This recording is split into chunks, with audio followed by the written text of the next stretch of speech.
In the sleepy town of Whimsyville lived Joe, a man notorious for his unparalleled ability to attract oddities. Joe was the kind of person who could find a needle not just in any haystack, but probably in the middle of the desert.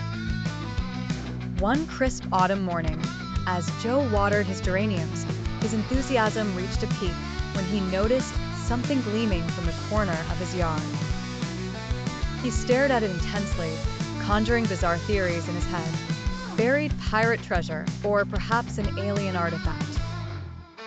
It was Whimsyville, after all. Anything could happen. Joe grabbed his trusty metal detector, a device he named Matilda, because who doesn't name their gadgets, and started to investigate. With every beep, every ding, Joe's heartbeat raced with sheer excitement. Matilda finally gave a jubilant series of beeps, signaling something significant was below.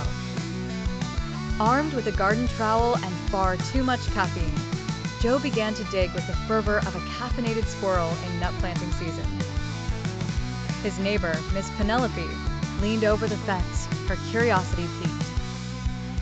She always had her nose in everyone's business, not that anyone minded.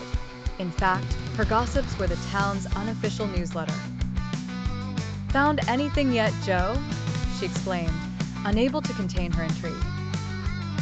Joe responded with a grin, revealing the object covered in dirt, twigs, and Joe's infamous stubbornness.